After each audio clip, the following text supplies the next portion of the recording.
No tienen idea de lo que una mujer es capaz de hacer cuando descubre que fue traicionada de la forma más cobarde posible. Hola, mis queridos. Soy Esperanza.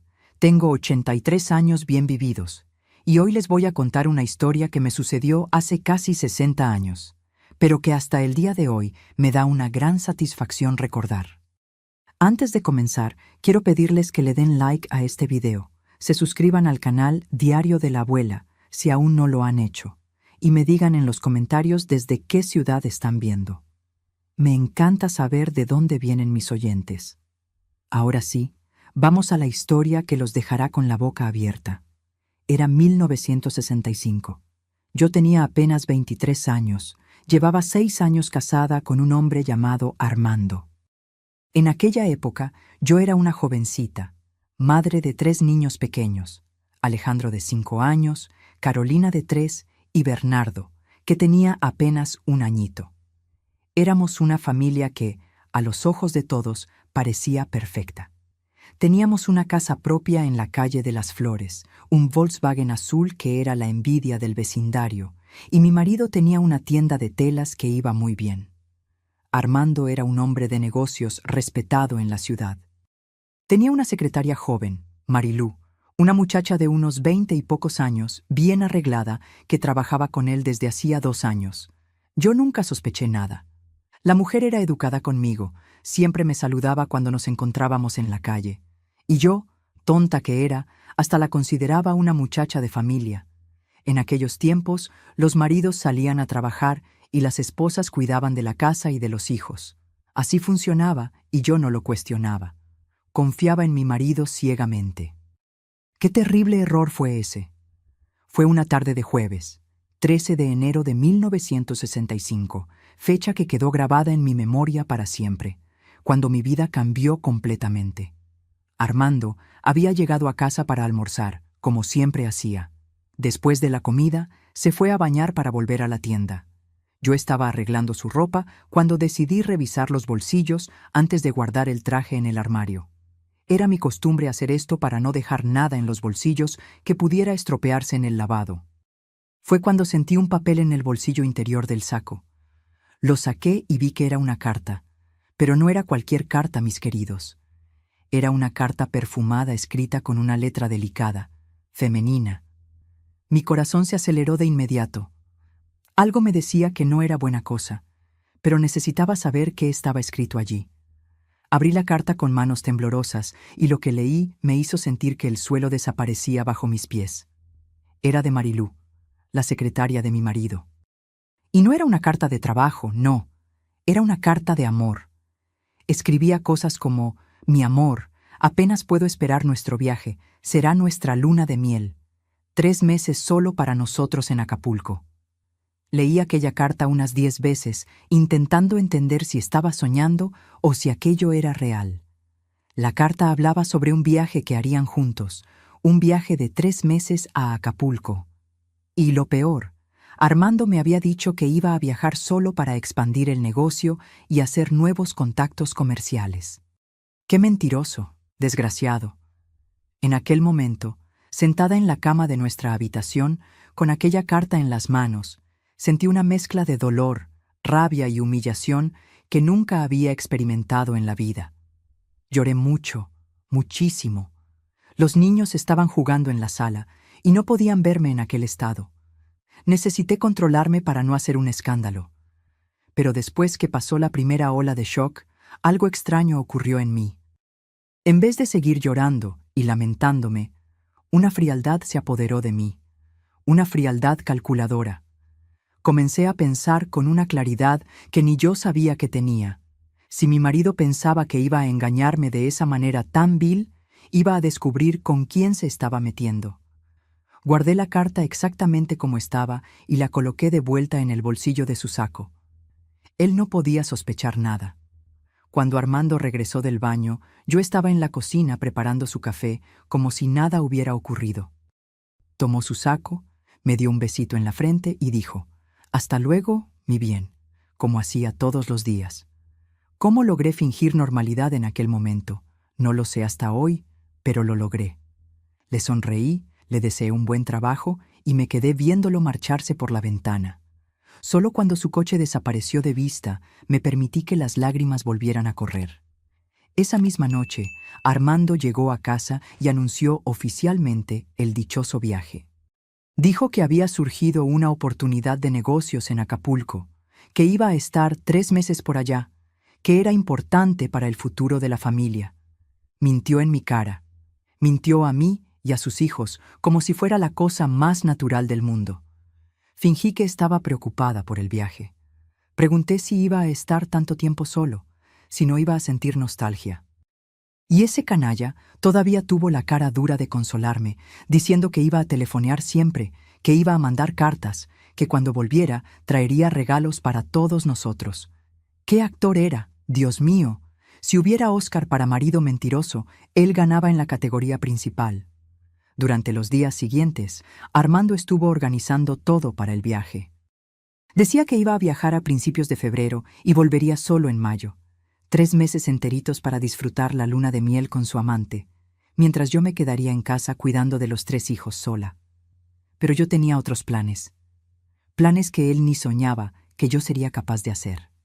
Comencé a observar todo con otros ojos. Me fijé cómo se ponía animado cuando hablaba del viaje, cómo sonreía cuando el teléfono sonaba y era alguien del trabajo que ahora yo sabía que era Marilú. Noté cómo empezó a cuidarse más, comprando ropa nueva, un perfume diferente, todo para impresionar a la amante. Mientras tanto, yo comencé a planear mi venganza, porque iba a ser una venganza, pueden estar seguros de eso. Él iba a pagar, y muy caro por haberme humillado de esa manera. Primero, necesitaba entender exactamente cuál era la situación financiera de nuestra familia. Fui a revisar sus papeles, cosa que nunca había hecho antes. Descubrí que teníamos una buena cantidad en el banco, que la casa estaba pagada, que la tienda estaba dando ganancias. Teníamos patrimonio, y yo tenía acceso a todo, porque en esa época las esposas tenían poder notarial de los maridos para cuidar de los negocios cuando ellos viajaban. Fue ahí cuando la idea genial surgió en mi cabeza. Si él iba a abandonarme por 3 meses para vivir un romance con otra, entonces, cuando volviera, iba a encontrar una sorpresita que jamás olvidaría. Iba a vender todo, todo mismo, la casa, el coche, los muebles y a vaciar las cuentas del banco, a acabar con la vida de él mientras estuviera divirtiéndose con la descarada. Y lo más genial de todo, iba a hacer todo esto legalmente, usando el poder que él mismo me había dado. Él no podría hacer nada, porque técnicamente yo tenía derecho a mover los bienes de la familia. En los últimos días antes del viaje, apenas podía contener la ansiedad. No era ansiedad de tristeza por la separación, como él pensaba. Era la ansiedad de comenzar a ejecutar mi plan de venganza.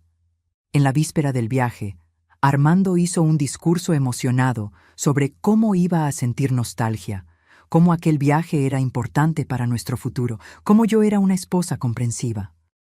Yo escuché todo callada, asintiendo con la cabeza, pero por dentro estaba pensando: aprovecha bien esos 3 meses, mi querido, porque cuando vuelvas, tu vida va a estar completamente destruida. El día de la partida, 1 de febrero de 1965, yo todavía representé el papel de la esposa dedicada. Preparé su maleta con todo el cariño. Hice el desayuno especial.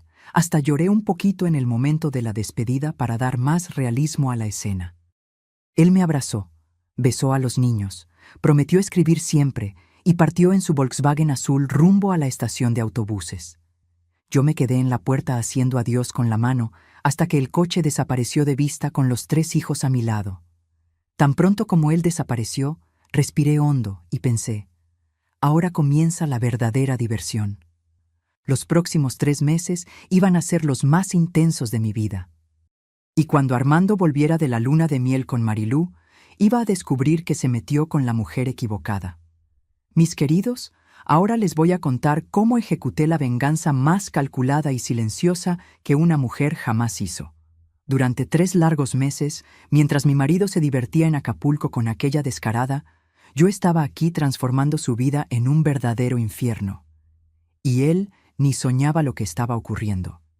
El primer día, después de su partida, Me desperté con una determinación que yo misma no sabía que tenía. Me levanté temprano, arreglé a los niños, les di el desayuno, y cuando puse a los pequeños a jugar en el patio, me senté en la mesa de la cocina para hacer una lista. No era una lista cualquiera, era la lista de mi venganza. Escribí todo lo que necesitaba hacer: vender la casa, vender el coche, vender los muebles, cerrar las cuentas del banco, cancelar los proveedores de la tienda, vender todo el inventario. Pero tenía que hacer todo esto despacito, con cuidado, para que cuando él volviera no quedara ni un centavo para aquel desgraciado. La primera semana fue la más difícil, porque todavía me estaba acostumbrando a la idea de que realmente iba a hacer aquello. Cada vez que el teléfono sonaba, yo atendía con la voz más dulce del mundo. Era Armando llamando para saber cómo estaban los niños, si todo estaba bien en casa. ¡Qué cínico! Llamaba desde la cama del hotel donde estaba con la amante para preguntar por la familia que había abandonado. Yo respondía que todo estaba óptimo, que los niños echaban de menos a papá, que la casa estaba en orden, mentira tras mentira, igual que él estaba haciendo conmigo.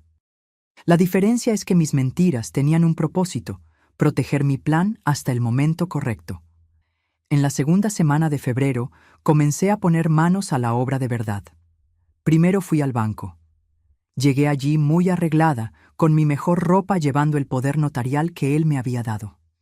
El gerente, don Manuel, me conocía bien, así que no hizo ninguna pregunta extraña cuando dije que necesitaba mover las cuentas.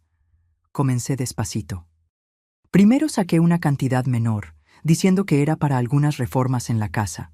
Después, algunos días más tarde, volví y saqué un poco más, explicando que había surgido una oportunidad de inversión. Don Manuel hasta me felicitó por la iniciativa de cuidar de los negocios de la familia mientras el marido viajaba. Si él supiera que yo estaba planeando quebrar completamente a mi marido, creo que se desmayaba allí mismo en el banco. Al mismo tiempo, comencé a sondear el mercado inmobiliario. Busqué a don Joaquín, que era corredor de inmuebles en la ciudad, y le dije que estaba pensando en vender la casa. Inventé una historia de que Armando quería mudarse a una casa más grande cuando volviera del viaje y que yo quería adelantar la venta de la actual. Nuestra casa era una de las mejores de la calle, bien conservada, con patio grande, 3 habitaciones. Don Joaquín se mostró muy interesado y dijo que no tendría dificultad para venderla. Acordamos que traería a algunos interesados para visitar en las semanas siguientes. Mientras tanto, en la tienda comencé mi parte favorita del plan. Como tenía acceso a todo, fui allí varias veces en la primera semana, siempre con la excusa de buscar algún papel o de verificar si todo estaba en orden. Marilú, claro, ya no estaba allí porque había viajado con mi marido. Qué conveniente, ¿verdad? Comencé a cancelar los pedidos de los proveedores. Llamé a cada uno de ellos, explicando que debido al viaje de Armando íbamos a dar una pausa en las compras de mercancía. Algunos se extrañaron porque la tienda siempre fue buena cliente, pero les di excusas convincentes sobre reorganización del inventario y cambios en el negocio. El siguiente paso fue vender el inventario que ya estaba en la tienda. Aquí tuve que ser más creativa. Comencé a hacer promociones increíbles, vendiendo las telas a precios muy bajos. Les dije a las clientas que era una liquidación especial debido al viaje de mi marido. En 2 semanas conseguí vender casi la mitad del inventario. El dinero de las ventas lo guardaba religiosamente en una cuenta que abrí solo a mi nombre, en un banco de otra ciudad. Cada semana daba una vuelta hasta allá para depositar lo que había conseguido vender. Lo más gracioso es que la gente de la ciudad comenzó a elogiarme por la iniciativa. Decían que yo estaba siendo una esposa muy dedicada, cuidando de todo sola, mientras el marido trabajaba por el futuro de la familia. Si supieran que lo que yo estaba haciendo era preparando su ruina, se habrían escandalizado. A principios de marzo, apareció el primer interesado serio en la casa. Era una pareja joven, los Silva, que acababan de casarse y estaban buscando una casa para comenzar su vida. Se enamoraron de la casa en la primera visita. Ofrecieron un precio justo al contado y querían cerrar el negocio rápidamente. Les dije que necesitaba conversar con mi marido, que estaba viajando, pero que en principio estaba interesada en la venta. Concerté una segunda visita para la semana siguiente y comencé a preparar toda la documentación. Aquella noche, Armando llamó como siempre hacía. Estaba eufórico, contando que los negocios en Acapulco iban muy bien, que había hecho contactos importantes, que el viaje estaba siendo un éxito. Mentiroso, descarado. Yo sabía que él estaba divirtiéndose con aquella fresca, gastando nuestro dinero en hoteles chic y restaurantes caros. Pero yo hice mi parte en la representación. Dije que estaba orgullosa de él, que los niños estaban bien, que estaba cuidando de todo con mucho esmero. Hasta inventé que había hecho algunas mejoras en la tienda, organizando mejor las mercancías. Él quedó muy contento, diciendo que yo era la mejor esposa del mundo. Qué ironía, ¿no? Él pensando que yo estaba siendo la esposa perfecta, mientras yo estaba destruyendo toda su vida, ladrillo por ladrillo. En la segunda visita de los Silva cerramos el negocio. Pagaron al contado, como prometieron, y conseguí un precio excelente por la casa. El dinero fue directo a mi cuenta secreta. Acordamos que solo tomarían posesión de la casa a finales de abril, unos días antes de que Armando volviera. Perfecto para mis planes. Con el dinero de la casa garantizado, pasé a la venta de los muebles. Aquí tuve que ser aún más astuta, porque no podía vender todo de una vez, si no los vecinos sospecharían. Comencé a vender las piezas más valiosas primero, el aparador del comedor, la vitrina, la buena máquina de coser. Inventé varias excusas para los vecinos. A una le dije que estaba vendiendo la vitrina porque quería comprar una más moderna cuando el marido volviera.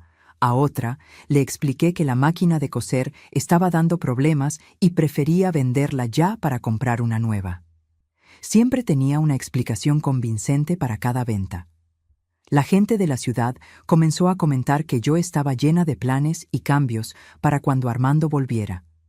Decían que yo era una mujer de visión, siempre pensando en mejorar la casa y la vida de la familia. ¡Qué ciegos eran! Yo estaba preparándome para desaparecer de la vida de aquel traidor. A mediados de marzo llegó el turno del coche, el Volkswagen azul, que era el orgullo de Armando. Este fue más difícil de vender sin levantar sospechas, porque todo el mundo en la ciudad conocía nuestro coche. Tuve que encontrar un comprador de fuera de la ciudad. Lo conseguí a través de un conocido que trabajaba en un concesionario de la ciudad vecina. Expliqué que mi marido había decidido cambiar de coche cuando volviera del viaje y quería vender el actual para facilitar el negocio. El comprador vino un jueves por la tarde, examinó el coche, vio que estaba en óptimo estado y cerró el negocio al momento. Una cantidad considerable más para mi cuenta secreta. Me estaba haciendo rica a costa de la desgracia que estaba preparando para aquel infiel. Para disimular la ausencia del coche, inventé que había tenido un problema en el motor y estaba en el taller para una reparación grande. Los vecinos ofrecieron llevarme cuando necesitara salir con los niños y yo aceptaba con el mayor placer, siempre lamentando la mala suerte de tener problemas con el coche justo cuando el marido estaba viajando. A finales de marzo, la tienda ya estaba prácticamente vacía. Había vendido casi todo el inventario, cancelado todos los proveedores y estaba cobrando todas las cuentas pendientes de los clientes. El dinero seguía yendo a mi cuenta particular. En esa época, Armando llamó todo preocupado porque algunos proveedores habían intentado contactar con él en Acapulco. Le expliqué que había cancelado algunos pedidos para reorganizar el inventario, que pensaba que era mejor que él comenzara de cero cuando volviera, con mercancías nuevas y más modernas. Le gustó la idea. Dijo que yo estaba pensando como una verdadera empresaria, que estaba orgulloso de mi iniciativa. Hasta sugirió que cuando volviera podríamos ampliar la tienda, invertir más en el negocio. Pobrecito, no sabía que cuando volviera no iba a quedar ni la tienda para ampliar. En abril intensifiqué la operación. Vendí los últimos muebles, las últimas piezas de valor de la casa.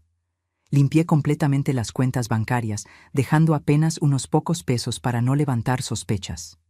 Cancelé hasta los contratos de luz y agua de la casa para el final del mes. Paralelamente, estaba organizando mi mudanza para San Miguel de Allende, donde mi hermana Clementina vivía. Ella sabía todo lo que yo estaba haciendo y me había ofrecido apoyo total. Ya había encontrado una casita para alquilar allá, pequeña, pero suficiente para mí y los 3 niños. A finales de abril, faltando apenas una semana para el regreso de Armando, yo estaba prácticamente lista. La casa estaba vendida, el coche vendido, los muebles vendidos, las cuentas vaciadas, la tienda vacía. Tenía una buena cantidad guardada en mi cuenta secreta, suficiente para recomenzar la vida en una ciudad nueva. Pero todavía tenía un último acto de mi venganza por ejecutar, el más delicioso de todos. Una fiesta que él jamás olvidaría en su vida. ¿Porque ustedes creen que yo me iría escondida como fugitiva? De ninguna manera. Iba a ser cuestión de estar aquí cuando él volviera. Iba a mirar a la cara de aquel desgraciado cuando descubriera que su vida había acabado.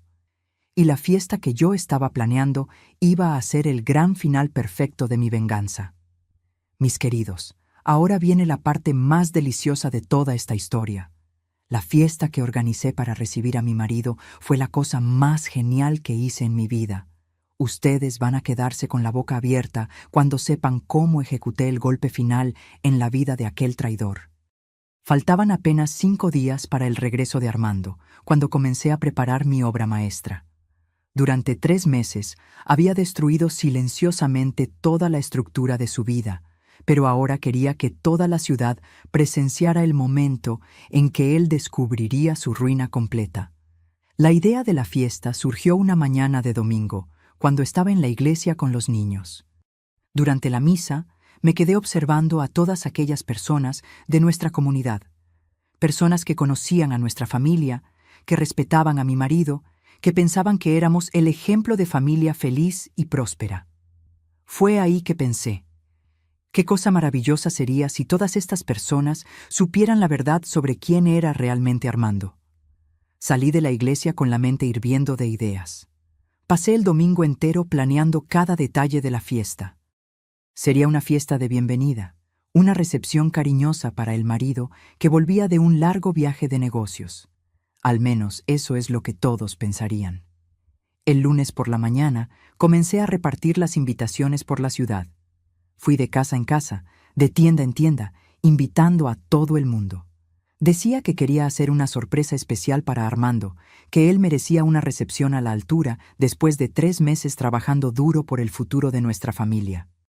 Las personas quedaron encantadas con mi dedicación de esposa. Doña Mercedes, nuestra vecina, hasta comentó que yo era un ejemplo de mujer, siempre pensando en el bienestar del marido. Don Antonio de la panadería dijo que era raro ver una esposa tan cariñosa en los días de hoy. Si supieran que yo estaba invitando a toda la ciudad para asistir a la destrucción pública de mi marido, les habría dado un ataque. Me aseguré de invitar a todos los de su trabajo también. Al fin y al cabo, ellos conocían a Marilú. Sabían que ella había viajado en la misma época que mi marido. Sería interesante ver sus reacciones cuando descubrieran que los dos habían viajado juntos. Durante la semana finalicé los últimos preparativos de mi venganza. Guardé bien guardadas las cartas de amor que había encontrado en el bolsillo de Armando. Esas cartas iban a ser mi prueba principal en la hora de la vergüenza pública. También organicé todos los comprobantes de las ventas que había hecho. No es que fuera a mostrarlos a todo el mundo, pero quería tenerlo todo documentado para cuando él intentara cuestionar lo que yo había hecho. Legalmente, yo estaba amparada por el poder notarial que él mismo me había dado. El jueves, víspera de su vuelta, fui hasta la casa que había comprado en San Miguel de Allende para una última verificación. Todo estaba listo para nuestra mudanza. La casita era simple, pero acogedora, perfecta para comenzar una vida nueva con mis hijos, lejos de aquel mentiroso. Aquella noche, Armando llamó eufórico desde Acapulco. Dijo que estaba ansioso por volver, que tenía muchas novedades para contar, que el viaje había sido un éxito completo. Preguntó si yo tenía alguna sorpresa preparada para él, porque sentía que algo especial lo esperaba en casa. Como tenía razón, yo realmente había preparado una sorpresa inolvidable para él. Respondí con la voz más dulce del mundo que sí, que tenía una sorpresita especial esperando, que iba a quedar muy emocionado con lo que encontraría al llegar. No era mentira. Realmente iba a quedar emocionado, solo que no del modo que esperaba. El viernes por la mañana, día de su regreso, me desperté con una energía que ni sabía que tenía. Era el día de mi venganza perfecta. Arreglé a los niños con su mejor ropa, me vestí con mi vestido más bonito y comencé a preparar la casa para la fiesta. Encargué algunos bocadillos en la panadería de don Antonio, compré refrescos, decoré la sala con algunas flores. Nada muy elaborado, apenas lo suficiente para dar un aire festivo al ambiente. Lo importante no era la decoración, era lo que iba a ocurrir durante la fiesta. Las primeras personas comenzaron a llegar alrededor de las 5 de la tarde. Yo había dicho que Armando llegaría a las 6, así que quería a todos reunidos cuando él apareciera. La casa se fue llenando de gente, vecinos, amigos, conocidos, personal de su trabajo, incluso algunos que trabajaban junto a Marilú. Todo el mundo estaba animado, comentando cómo yo era una esposa dedicada, cómo Armando era afortunado de tener una mujer que organizaba una fiesta tan cariñosa para recibirlo. Yo sonreía y agradecía los elogios, pero por dentro estaba contando los minutos para el momento de la verdad. Puntualmente a las 6 oí el ruido de un coche parando frente a la casa. Mi corazón se aceleró, pero no de nerviosismo, era de pura expectativa por lo que estaba por venir. Miré por la ventana y vi a mi marido bajando de un taxi, cargando sus maletas, con aquella sonrisa satisfecha de quien volvía de un viaje maravilloso. Algunos minutos después, oí otro coche. Era Marilú, llegando como si fuera solo una colega de trabajo, viniendo a saludar al jefe que volvía de viaje. ¡Qué cara tenía aquella descarada! Entró en casa saludando a todos educadamente, fingiendo que apenas conocía a mi marido. Cuando Armando entró en casa y vio a toda aquella gente reunida, quedó emocionado de verdad. Vino a abrazarme, diciendo que yo era la mejor esposa del mundo, que no esperaba una recepción tan cariñosa. Me besó en la frente y susurró en mi oído que había sentido mucha nostalgia. ¡Qué actor era! Acababa de llegar de 3 meses de luna de miel con la amante y todavía tenía el valor de representar el papel de marido nostálgico. Durante la primera media hora de la fiesta, dejé que todo el mundo conversara, se saludara, pusiera la charla al día. Armando estaba radiante, contando a unos y otros sobre el viaje, sobre los negocios que había hecho, sobre cómo Acapulco era una ciudad maravillosa. Marilú se quedaba en un rinconcito, conversando bajito con algunas personas, siempre evitando quedarse muy cerca de mi marido para no levantar sospechas. Pero yo notaba las miradas que intercambiaban, aquella complicidad de quien había compartido momentos íntimos. Cuando percibí que toda la atención estaba centrada en Armando y sus historias del viaje, decidí que era hora de tomar el centro de atención. Fui hasta donde estaba la radio, apagué la música y di palmadas para llamar la atención de todos. La casa quedó en silencio total. Todas las caras se volvieron hacia mí, esperando que yo hiciera algún brindis o discurso de bienvenida al marido querido. Comencé hablando con voz firme y clara. Amigos, muchas gracias por la presencia de todos ustedes aquí hoy. Es muy emocionante ver a tantos amigos reunidos para esta ocasión especial. Armando sonrió orgulloso, pensando que yo iba a hacer un discurso elogiándolo a él y su dedicación al trabajo durante aquellos 3 meses. Continué. En realidad, esta fiesta no es exactamente una fiesta de bienvenida, es una fiesta de despedida. Mi fiesta de despedida. Comenzó un murmullo bajo en la sala. Las personas quedaron confusas, sin entender lo que yo quería decir. La sonrisa de Armando comenzó a marchitarse. Fue ahí que solté la bomba. Durante estos 3 meses, mientras mi marido estaba en Acapulco, él no estaba solo como todos piensan. Estaba acompañado de su secretaria, Marilú, que está aquí con nosotros hoy. El silencio que se hizo en la sala fue ensordecedor. Todo el mundo miró a Marilú, que se quedó blanca como el papel. Armando abrió la boca para hablar, pero yo no lo dejé. Saqué del bolsillo las cartas de amor que había guardado y comencé a leer fragmentos para que todos escucharan. Mi amor, apenas puedo esperar nuestro viaje. Serán 3 meses solo para nosotros, nuestra luna de miel en Acapulco. La reacción fue inmediata. Algunos invitados quedaron boquiabiertos, otros comenzaron a cuchichear entre sí. Marilú intentó dirigirse hacia la puerta, pero yo continué leyendo. Eres el hombre de mi vida, Armando. Apenas puedo esperar para comenzar nuestra vida juntos, lejos de todo y de todos. Fue en ese momento que Armando explotó. Rojo de rabia, me interrumpió gritando, «¡Basta! ¿Y qué? Si lo descubriste, ¿crees que me importa? Nunca fuiste mujer de verdad. Me voy a mudar con mi Marilú y le daré la mejor vida de todas. Tú arréglate con esos niños». La sala quedó en shock total con su grosería. Algunas señoras hasta se llevaron las manos al pecho, escandalizadas con aquellas palabras, pero yo estaba esperando exactamente esa reacción.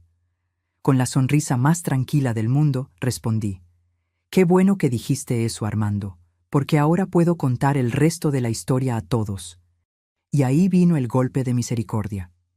Durante estos 3 meses en que ustedes dos estaban divirtiéndose en Acapulco, yo vendí nuestra casa, vendí tu coche, vendí todos nuestros muebles, vacié todas nuestras cuentas bancarias, cancelé todos los proveedores de tu tienda y vendí todo el inventario que había allí. Su cara fue cambiando de color conforme yo hablaba. Del rojo de la rabia fue pasando al blanco de la desesperación. Continué. Así que, mi querido, buena suerte dando la mejor vida a tu Marilú. Buena suerte encontrando dónde vivir, porque la casa ya no es nuestra. Buena suerte comprando un coche, porque el tuyo fue vendido. Y buena suerte recomenzando la tienda, porque no quedó ni un rollo de hilo allí dentro. Lo que ocurrió a continuación fue aún mejor de lo que había imaginado. Marilú, que hasta entonces estaba paralizada de susto, explotó. «Armando, ¿es verdad esto? ¿Estás sin nada? Me engañaste». Y antes de que él pudiera responder, ella atravesó la sala y le dio una bofetada en la cara que resonó por toda la casa. «Eres un fracasado. Pensé que íbamos a tener una buena vida juntos. Nunca más quiero ver tu cara». Y salió corriendo de la fiesta, dejando a mi marido solo, humillado, arruinado, frente a toda la ciudad. El silencio que siguió fue absoluto. Nadie sabía qué hacer o decir. Armando se quedó allí parado, con la marca de la bofetada en la cara, dándose cuenta de que había perdido todo: la familia, la amante, los bienes, la reputación. Fue cuando tomé a mis 3 hijos de la mano y me dirigí hacia la puerta. Antes de salir, me volví hacia los invitados y dije, «Muchas gracias por la presencia de todos. Ahora voy a comenzar mi nueva vida con mis hijos». Y salí de mi propia fiesta de despedida, dejando a todos sorprendidos con mi coraje. Aquella fue la última vez que pisé esa casa y la última vez que miré a la cara de aquel hombre al que llamé marido. Salí de aquella fiesta con mis 3 hijos y fuimos directamente a casa de mi comadre Zulmira, donde íbamos a pasar nuestra última noche en la ciudad. Ella había estado cuidando nuestro equipaje durante la fiesta porque yo ya tenía todo organizado para nuestra partida al día siguiente. Aquella noche no conseguí dormir ni un minuto. No era arrepentimiento, no. Era una mezcla de alivio, satisfacción y ansiedad por lo que estaba por venir. Durante 3 meses había planeado cada detalle de mi venganza, y ahora que todo había salido bien, necesitaba enfrentar la realidad de mi nueva vida. Los niños durmieron tranquilos, pobrecitos. Alejandro, que ya tenía 5 años, preguntó dónde estaba papá y por qué no íbamos a dormir en casa. Le expliqué que estábamos haciendo un viaje especial, que íbamos a conocer una ciudad nueva donde vivía la tía Clementina. Él se animó con la idea de la aventura. El sábado por la mañana temprano, tomamos el primer autobús para San Miguel de Allende. Durante todo el viaje, me quedé imaginando lo que debía estar ocurriendo en la ciudad que dejamos atrás. Cómo Armando había pasado la noche, dónde había dormido, qué estaba haciendo para descubrir el paradero de la familia. Llegamos a San Miguel de Allende al final de la tarde. Mi hermana Clementina nos estaba esperando en la central de autobuses con su marido, Osvaldo. Cuando me vieron bajar del autobús con los 3 niños y apenas algunas maletas, se emocionaron. Clementina me abrazó y susurró en mi oído: «Fuiste muy valiente, hermana. Ahora todo va a estar bien». La casita que había alquilado era simple, pero acogedora. 2 habitaciones pequeñas, una sala, cocina y baño. Muy diferente de la casa grande que teníamos antes, pero para mí representaba libertad. Era el comienzo de mi nueva vida, lejos de aquel mentiroso. En los primeros días en San Miguel de Allende, me dediqué a organizar nuestra nueva rutina. Matriculé a Alejandro en una escuela cerca de casa. Encontré una vecina para cuidar de Carolina y de Bernardo durante el día y comencé a buscar trabajo. No fue fácil, mis queridos. Incluso con el dinero que había conseguido con las ventas, sabía que necesitaba trabajar para mantener a mis hijos. No podía depender solo de los ahorros, porque se acabarían en algún momento. Conseguí empleo en una fábrica de ropa como costurera. El salario era poco, pero al menos era un comienzo. Salía de casa a las 6 de la mañana y volvía a las 6 de la tarde, cansada, pero con la conciencia tranquila de estar luchando honestamente por mi familia. Mientras tanto, a través de las cartas que recibía de mi comadre Zulmira, me fui enterando de lo que estaba ocurriendo en nuestra antigua ciudad. Y, Dios mío, ¿en qué desgracia se había convertido la vida de Armando? En la primera carta, Zulmira contó que él había pasado aquella primera noche durmiendo en el sofá de la casa de su hermano, Gerardo. El sábado por la mañana había ido hasta nuestra antigua casa y encontrado el cartel de vendido en el frente. Se quedó golpeando en la puerta de los nuevos dueños, los Silva, haciendo escándalo, gritando que aquella era su casa. El pobre señor Silva tuvo que llamar a la policía para sacar a Armando de allí. Él no creía que yo hubiera conseguido vender la casa legalmente. Pensaba que era algún tipo de engaño, que los documentos eran falsos. Fue solo cuando fue a la notaría y vio todos los papeles en orden que entendió que yo realmente había vendido todo. El poder notarial que él mismo me había dado permitía que yo hiciera todas aquellas transacciones. La segunda carta de Zulmira vino 2 semanas después y trajo más detalles de su desgracia. Contó que él había ido al banco y descubierto que todas las cuentas estaban vacías. El gerente, don Manuel, explicó que yo había sacado todo poco a poco durante los 3 meses, siempre con la documentación en orden. Armando intentó cuestionar los movimientos, pero no tenía cómo. Yo era cuentahabiente autorizada, tenía poder notarial y todos los retiros habían sido hechos dentro de la legalidad. El banco no podía hacer nada para ayudarlo. Lo peor de todo fue cuando fue hasta la tienda. Encontró el establecimiento completamente vacío, solo con los estantes vacíos y algunas sillas viejas. Los proveedores habían cancelado todos los contratos, como yo había solicitado. No quedó ni un botón para que él recomenzara. Algunos acreedores ya estaban cobrando las cuentas atrasadas de la tienda. Parece que yo no fui la única que tuvo la idea de dejar algunas cuentas pendientes a su nombre antes de desaparecer. Qué coincidencia interesante, ¿verdad? La tercera carta trajo noticias sobre Marilú. Zulmira descubrió a través de una prima de ella que la descarada había desaparecido de la ciudad el mismo fin de semana de la fiesta. Nadie sabía a dónde había ido, pero el rumor era que había tomado un autobús para Guanajuato justo después de la vergüenza. Meses después, a través de la red de chismes, que siempre funciona muy bien en las ciudades pequeñas, supimos que había aparecido en Querétaro. Estaba trabajando como dependienta en una tienda y vivía en una pensión modesta. La historia que llegó hasta nosotros fue que había conocido a un hacendado viudo, tal Benito Honorato, un fin de semana, cuando estaba llorando en una plaza de la ciudad. Él se había compadecido de ella, ofrecido ayuda y acabaron acercándose. Lo interesante es que Marilú nunca contó a nadie sobre su pasado con Armando. Inventó una historia de que era de una familia humilde del interior y había venido a la ciudad grande a buscar trabajo. Benito, que era un hombre bueno y solitario desde que su esposa había muerto, se enamoró de su historia. Se casaron en diciembre de 1965, solo 6 meses después de nuestra memorable fiesta. Ella se convirtió en doña Marilú Honorato, esposa respetada de un hacendado próspero, madre de familia, asistente a la iglesia local. Tengo que admitir que la pícara se las arregló bien.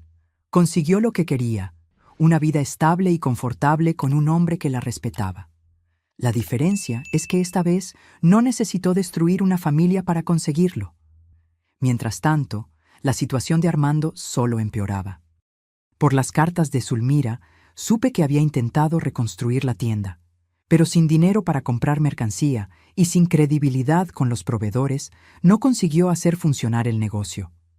Su reputación en la ciudad estaba completamente destruida. Todo el mundo conocía la historia de la traición y de la venganza que yo había llevado a cabo. Se convirtió en motivo de burla en las ruedas de conversación. Los hombres se reían de su situación y las mujeres me elogiaban por el coraje. Además, comenzó a beber. Primero era solo un tequilita de vez en cuando para ahogar las penas. Después se convirtió en un hábito diario. En pocos meses estaba bebiendo desde la mañana hasta la noche. Su hermano, Gerardo, aguantó que viviera en su casa durante algunos meses, pero después no soportó más. Armando se estaba convirtiendo en un borracho inconveniente, siempre quejándose de la vida, siempre culpando a los demás por sus propios errores. Nunca asumió la responsabilidad por lo que había hecho con la familia. En su cabeza, yo era la villana de la historia. Se hacía la víctima, diciendo que yo había exagerado en la venganza, que una traición no justificaba la destrucción completa de su vida. Qué cara dura, ¿verdad? El hombre traiciona a la esposa, abandona a 3 hijos pequeños para vivir un romance con la secretaria y todavía piensa que fue víctima de injusticia. En 1967, 2 años después de nuestra separación, apareció en San Miguel de Allende. Había descubierto dónde vivía yo a través de no sé quién y vino tras la familia. Cuando llegué del trabajo y lo encontré sentado en mi sala conversando con los niños, sentí una mezcla de rabia y asco que casi me hizo sentir mal. Estaba diferente, más delgado, con la ropa arrugada, oliendo a tequila aún siendo media tarde, los ojos rojos, la barba sin afeitar. Estaba claramente en el fondo del pozo. Los niños no sabían cómo reaccionar. Alejandro, que ahora tenía 7 años, recordaba vagamente a su padre, pero Carolina y Bernardo prácticamente no lo reconocían. Habían sido muy pequeños cuando salimos de la ciudad. Él comenzó a llorar, pidiendo perdón, diciendo que había sido un error terrible, que quería reconquistar a la familia. Prometía que iba a dejar de beber, que iba a conseguir trabajo, que iba a ser un padre mejor. Lo miré bien a los ojos y dije con toda la frialdad del mundo: Armando, puedes ver a los niños siempre que quieras. Son tus hijos también y no voy a impedir el contacto, pero nunca más seremos una familia. Tú hiciste tu elección en 1965 y yo hice la mía.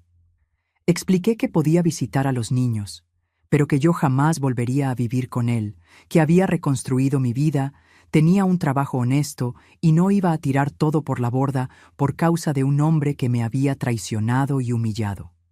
La reacción de los niños fue lo que más me dolió. Cuando él intentaba acercarse, se escondían detrás de mí. Lloraban cuando él intentaba conversar con ellos. Bernardo, que tenía apenas 3 años, ni siquiera sabía quién era aquel hombre extraño que decía ser su papá. Armando se quedó en la ciudad durante una semana, intentando acercarse a los hijos, pero los niños le tenían miedo. No se sentían cómodos en presencia de aquel extraño que olía a bebida y hablaba con voz temblorosa. Al final de la semana, desistió y volvió a nuestra antigua ciudad. Antes de irse, me buscó una última vez y dijo que iba a demandarme para tener derecho a visitas regulares a los niños. Respondí que tenía todo el derecho de intentarlo, pero que cualquier juez querría saber por qué un padre había abandonado a 3 hijos pequeños para vivir con una amante y por qué ahora, 2 años después, aparecía borracho queriendo recuperar a la familia. Nunca presentó demanda alguna. Sabía que no tenía condiciones morales ni financieras para luchar por la custodia o por las visitas.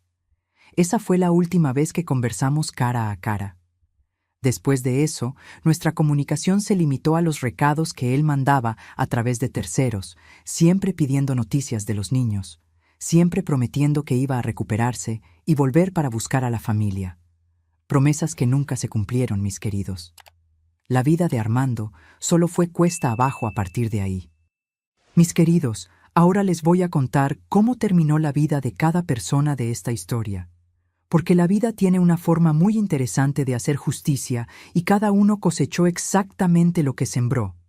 Voy a comenzar por mi propia historia, porque fue la que más me costó reconstruir.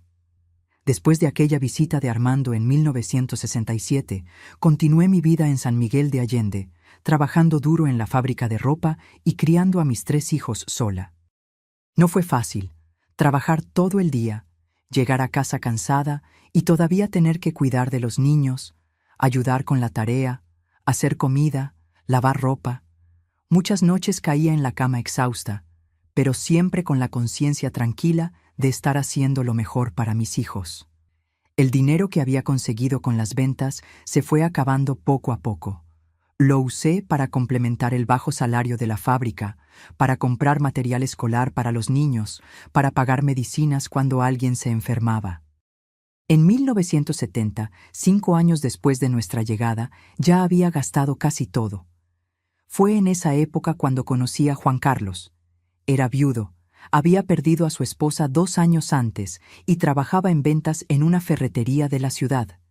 Era un hombre simple, trabajador, de buen corazón, que frecuentaba la misma iglesia que yo. Juan Carlos no era rico, ni mucho menos. Ganaba un salario modesto, vivía en una casa pequeña que todavía estaba pagando y tenía 2 hijas adolescentes del primer matrimonio. Pero era un hombre honesto que trataba bien a los niños y me respetaba. Comenzamos a encontrarnos en la iglesia. Después él pasó a visitarme en casa los domingos. A los niños les gustó desde el principio. Era cariñoso, jugaba con ellos. Nunca intentó imponerse como padre. Respetaba el hecho de que ya tenían un padre, aunque fuera ausente. En 1974, 9 años después de mi separación, Juan Carlos y yo nos casamos en una ceremonia simple en la iglesia local. Yo tenía 32 años, él 38. No fue un matrimonio por amor arrebatador como el primero había sido, pero era un amor maduro, construido en la confianza y el respeto mutuo. Juntamos nuestras familias en una casa más grande que alquilamos juntos. 5 niños en total, mis 3 hijos y sus 2 hijas. Era un desorden agradable, una familia grande y unida. En 1976 nació nuestra primera hija juntos, Rosemary. 2 años después, vino Valentín. La vida no se volvió fácil de la noche a la mañana, pero mejoró.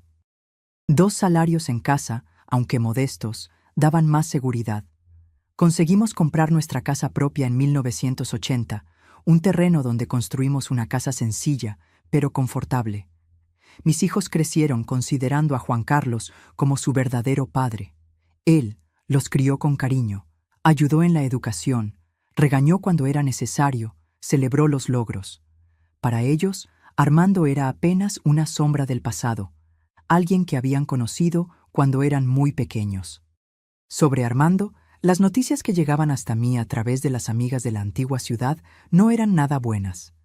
Con cada carta que recibía, su situación estaba peor. En 1971, la comadre Zulmira escribió contando que había perdido definitivamente la tienda. No consiguió pagar los impuestos atrasados y el establecimiento fue cerrado por Hacienda. Se quedó sin el último vestigio de la vida próspera que había tenido. Pasó a vivir de trabajos ocasionales, cargaba camiones en el mercado, ayudaba en mudanzas, hacía pequeñas reparaciones para quien quisiera pagar. Pero el problema de la bebida solo empeoraba. Muchas veces llegaba borracho al trabajo y acababa siendo despedido. En 1975, 10 años después de nuestra separación, fue a vivir de favor en casa de una tía anciana, doña Carmela. La pobre anciana le tenía lástima y le ofreció un rincón en el patio donde pudiera dormir. A cambio, él ayudaba con algunos servicios domésticos y cuidaba del patio. Fue a través de esta tía que consiguió mi dirección en San Miguel de Allende. En 1978, cuando yo estaba embarazada de Valentín, recibí una carta de él. Era una carta patética, escrita con letra temblorosa, llena de errores de ortografía, pidiendo perdón e implorando una oportunidad de conocer a los nietos. Mostré la carta a Juan Carlos, quien dijo que la decisión era mía. Conversé con los niños que ya eran adolescentes. Alejandro, con 18 años, dijo que no tenía ningún interés en conocer al padre biológico. Carolina, con 16, fue aún más dura. Dijo que el único padre que conocía era Juan Carlos. Bernardo, que tenía 14 años, sintió curiosidad. Preguntó si al menos podía intercambiar algunas cartas con Armando. Se lo permití, pero dejé claro que cualquier contacto sería bajo mi supervisión. La correspondencia duró unos 6 meses. Armando mandaba cartas llenas de promesas de cambio, contando que estaba intentando dejar de beber, que había conseguido un empleo fijo en un taller mecánico. Pero Bernardo pronto perdió el interés. Las cartas eran siempre iguales. Muchas disculpas, muchas promesas, ninguna acción concreta. En 1982, la tía Carmela murió y Armando quedó literalmente en la calle. Pasó a vivir bajo puentes, en plazas, pidiendo comida y limosna. Se convirtió en un indigente, un vagabundo que todo el mundo en la ciudad conocía como el borracho Armando. Las amigas que todavía mantenían contacto conmigo contaban que era triste de ver. Delgado, sucio, hablando solo, completamente entregado al alcohol. Muchas veces la policía lo recogía y lo llevaba a pasar la noche en la comisaría, más por lástima que por haber hecho algo malo. En 1989 recibí una carta de Zulmira contando que había sido internado en el hospital público con problemas en el hígado. Los médicos dijeron que era cirrosis avanzada, resultado de años de alcoholismo. No tenía remedio, era cuestión de tiempo. Conversé con mis hijos sobre la posibilidad de visitarlo en el hospital. Solo Bernardo mostró interés. Aún así, cuando llegamos al hospital y vimos el estado en que se encontraba, fue un shock. Armando estaba irreconocible, amarillo por la ictericia, delgadísimo, con el vientre hinchado por la ascitis. No conseguía ni levantarse de la cama. Cuando me vio, comenzó a llorar y pedir perdón por los errores que había cometido. Bernardo quedó impactado al ver a su padre biológico en aquel estado. Conversaron durante algunos minutos, más por educación que por verdadera emoción. Era como si estuvieran hablando con un extraño. Armando murió 3 semanas después, en octubre de 1989. Tenía apenas 52 años, pero aparentaba mucho más. El entierro fue triste. Apenas algunos parientes lejanos, yo, Bernardo, y algunas personas de la ciudad que fueron más por curiosidad que por pesar. Mirando aquel ataúd siendo bajado a la tierra, pensé en cómo la vida había sido cruel con él. Pero también pensé que él había tomado todas las decisiones equivocadas posibles. Eligió traicionar a la familia, eligió el camino de la mentira, eligió entregarse al alcohol en vez de luchar para reconstruir su vida. Sobre Marilú, las noticias que llegaban hasta mí eran bien diferentes. A través de la red de chismes que conectaba nuestra antigua ciudad con Querétaro, siempre supe cómo estaba su vida. Ella realmente había conseguido reinventarse completamente. Casada con el hacendado Benito Honorato, se convirtió en una señora respetada en la sociedad local. Tuvieron 4 hijos, 3 niños y una niña, todos criados con buena educación y oportunidades. Benito nunca supo de su historia con Armando. Para él, Marilú era una muchacha de familia humilde que había venido a la ciudad grande buscando una vida mejor. Ella mantuvo esa versión de la historia hasta el fin de su vida.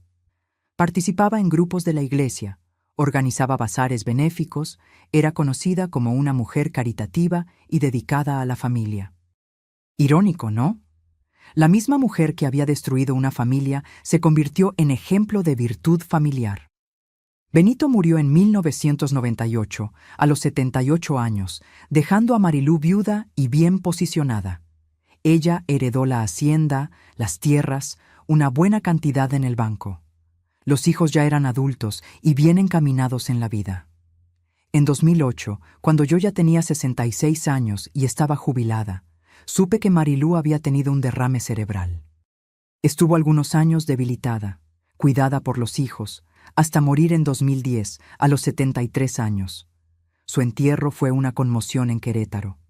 Cientos de personas, flores, discursos emocionados sobre la mujer maravillosa que había sido. Sus hijos lloraron sinceramente, sin saber que su madre había sido la amante que destruyó una familia décadas antes. Tengo que admitir que sentí una punzada de amargura cuando supe eso. Ella había conseguido una vida plena, respetada, rodeada de amor familiar. Mientras tanto, Armando murió solo y despreciado, y yo pasé años luchando para reconstruir mi vida. Pero también pensé que tal vez Marilú había aprendido algo con aquella experiencia. Tal vez había sido realmente una buena esposa para Benito, una buena madre para los hijos. A veces las personas cambian, maduran, se vuelven mejores. En cuanto a mí, puedo decir que tuve una buena vida después de toda esa turbulencia. Juan Carlos fue un compañero maravilloso hasta morir en 2005, a los 69 años. Criamos juntos 7 hijos. Los vimos a todos graduarse, casarse, darnos nietos. Mis 3 hijos del primer matrimonio se convirtieron en personas de bien. Alejandro se hizo contador, se casó, tuvo 2 hijos. Carolina se formó como maestra, también formó familia. Bernardo siguió la carrera militar, se jubiló como sargento. Todos ellos consideran a Juan Carlos como su verdadero padre. Cuando hablan de Armando, siempre es como aquel hombre o el primer marido de mamá. Nunca crearon un vínculo emocional con él. Hoy, a los 83 años, soy viuda, pero tengo una familia grande y unida. 15 nietos, 8 bisnietos y algunos más en camino. Vivo en una casa confortable que conseguí comprar con mi jubilación, rodeada de personas que me aman y me respetan. Cuando miro hacia atrás, no me arrepiento de nada de lo que hice. Aquella venganza de 1965 salvó mi vida y la de mis hijos. Si hubiera perdonado a Armando, probablemente habría continuado traicionándome, humillándome, gastando nuestro dinero con otras mujeres. La vida enseñó a cada uno de nosotros la lección que merecíamos. Él pagó caro por la traición y la cobardía. Ella consiguió una segunda oportunidad y supo aprovecharla. Y yo aprendí que una mujer valiente es capaz de reconstruir la vida cuantas veces sea necesario. Y esta, mis queridos, es toda la verdad sobre cómo una traición puede cambiar el destino de varias personas para siempre. Espero que les haya gustado esta historia que marcó tanto mi vida. Si les gustó, no olviden dar like al video, suscribirse al canal Diario de la Abuela si aún no lo han hecho y activar la campanita de notificaciones para no perderse ninguna de mis historias. Cuéntenme en los comentarios qué les pareció esta venganza. ¿Creen que exageré o que Armando mereció todo lo que le pasó? ¿Y ustedes han pasado por alguna situación parecida en la vida? Compartan sus experiencias conmigo. Me encanta leer sus comentarios. Un beso en el corazón de cada uno y hasta la próxima historia. Adiós, mis amores.